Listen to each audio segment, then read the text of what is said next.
we now move on to this for me to give y'all my full Copa America preview because I talked about earlier the Argentina Copa Canada opening game tomorrow. The Copa America kicks off tomorrow. This is an exciting Copa America, and the fact that it's North and South America combined. We have 16 teams in a big competition going all across the U.S. So obviously, huge tournament coming up. Now I'm gonna just give y'all my thoughts on. I don't know how I want to do this, honestly. Okay, I'm gonna give y'all my top scorer, my player of the tournament, the team I think is gonna win the Copa America. So my Copa America champions, my player of the tournament, my team of the tournament, my golden boot, and goalkeeper of the tournament. I'm gonna start off with least to most important. So obviously the goalkeeper of the tournament, I'm gonna give it to Emiliano Martinez. I think they're gonna, Argentina are gonna have a lot of clean sheets because of how they defend as a unit. And Emiliano Martinez is a very, very good goalkeeper in general. Don't see him conceding much goals at this Copa. I keep saying European Championships at this Copa America. I think Alisson is also a contender, but Brazil's defense is a little bit weaker, and I think they can leak some goals, especially earlier on. Because I think they're gonna play really open against some of the worst teams, and I think that'll leave them space. I think when Brazil go up against some of the better teams, they'll naturally be a little bit more defensive, and I think that's gonna give them a good shot. But yeah, I think in my opinion, Emiliano Martinez gonna win that goalkeeper player of the tournament. I think my Copa America player of the tournament. No, I'm gonna go with my top goal scorer of the tournament. I think. I'm gonna go with Luis Diaz of Colombia. I think Luis Diaz is a brilliant player. He's a very, very talented player. He has the capacity to score plenty of goals, has talent. He's so direct and has such ability on the ball in terms of playing in tight spaces, having that sort of flair, just extreme talent. And let's be honest, he's Colombia's main hope in terms of the attack. He's gonna be, the main guy responsible, not just scoring goals for this Colombian national team, but also providing assists too and creating for his teammates with space that he can create by beating somebody one-on-one and then bringing a defender over and taking that space and then passing it around to somebody. He gives you a little bit of everything, and I think he's very, very important for this Colombian team. And this is a Colombian team that's very, very hot. They've been on a long unbeaten run. They play some excellent high fluid football, high intensity football, and they're going to create a lot of chances. And when they create a lot of chances, the main guy up top, he's going to get a lot of goals.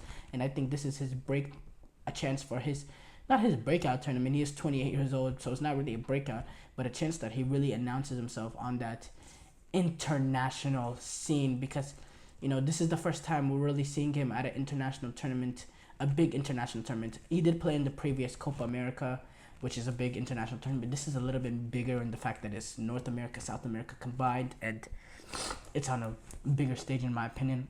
So I think Luis Diaz will be top scorer. I think Copa America player of the tournament.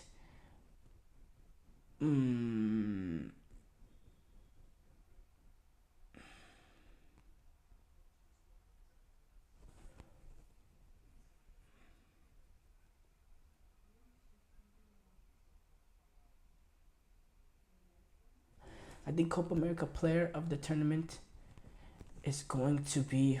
This is a tricky one because there's a lot of good options, and I'm gonna have to go with the team that I want to win. That not want to, but the team that I'm gonna choose to win the tournament. I want to go. There's a lot of good options there. There's a Messi, obviously. There's a Vinicius. There's a Darwin Nunez. Luis Diaz of Colombia are able to win it. A lot of different directions you can go with this. You have potentially even like a guy like Christian Pulisic, but I don't think the U.S. will go far enough to win, for him to win this award.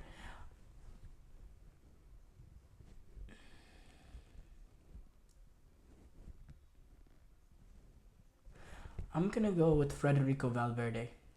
Federico Valverde, I think he's a brilliant, brilliant player, and I think he is the main conductor of this Uruguayan national team. I think he's the best player on this Uruguayan national team. Now, I think Darwin Nunez will be the most important because the pace of up top, his importance in terms of scoring goals for this Uruguayan national team, he will be the most important player, and I think he'll be the highest goal scorer for this Uruguayan national team. But in terms of Federico Valverde, the flexibility he has to play so many different roles for Uruguay, so many different things he's going to do. I think he's going to be the capacity he has to run into the box to score goals, his work rate to defend, to help the Uruguayan back line, the pressing that he provides in this Marcelo Bielsa system.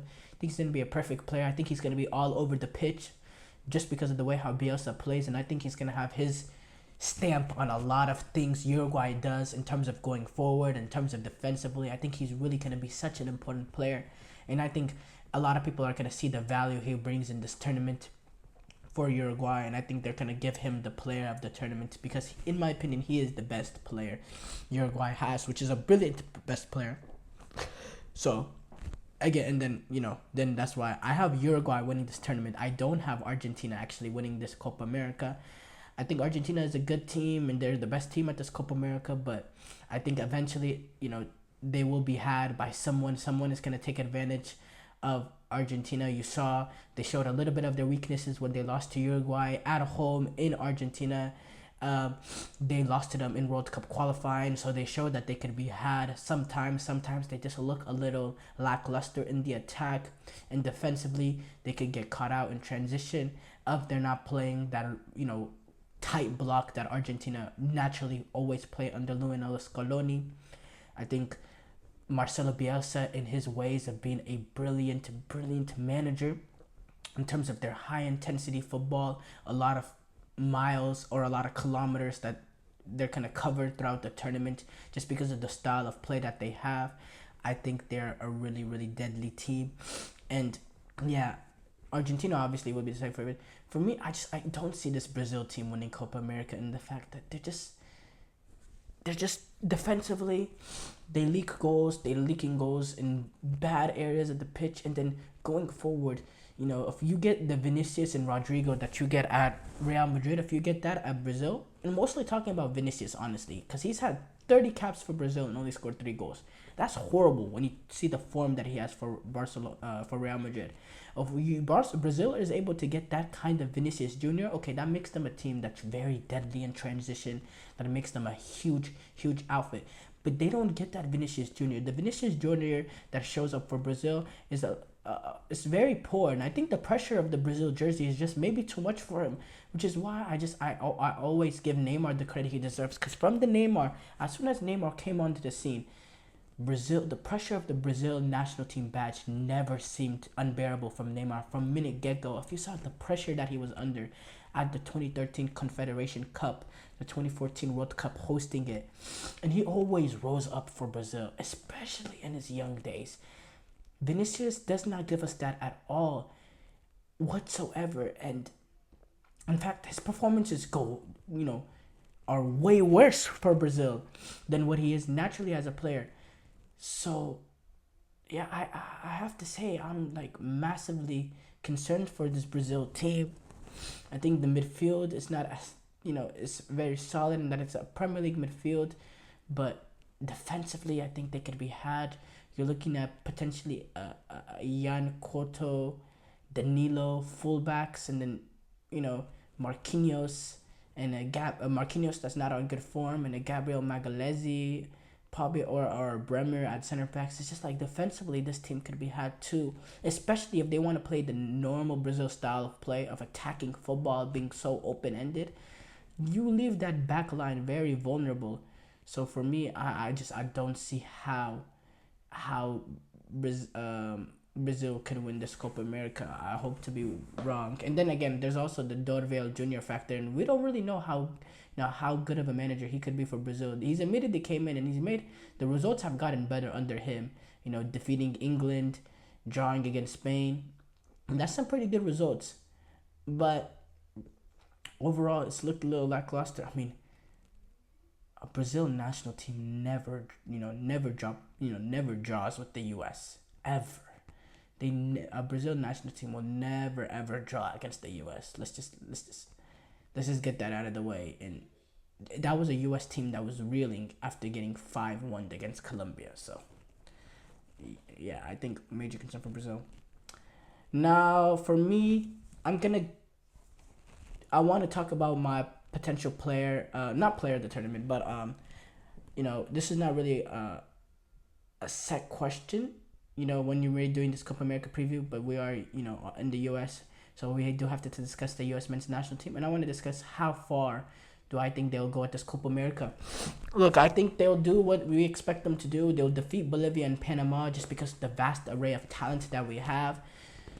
And then against Uruguay, I don't think we're going to do enough to win the group. Whether we lose that game or draw and the goal differential be against us, we'll probably lose the game. And even if we draw, I don't think we'll be able to have a superior goal differential to Uruguay, and based on how we perform against Bolivia and Panama compared to how they perform against Bolivia and Panama.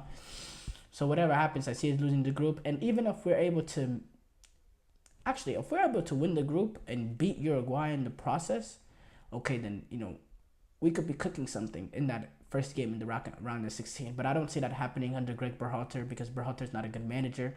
And he's never been a quality of a manager that makes a team better than the sum of their parts. I think we'll do just what we're expected to do. We'll get past Bolivia and Panama in a very unimpressive fashion. And then we're going to play against Uruguay, and we're going to have a few moments of show good, but we're ultimately not going to do enough. And then we're going to take on either Brazil and Colombia in the round of 16 and get comfortably outclassed.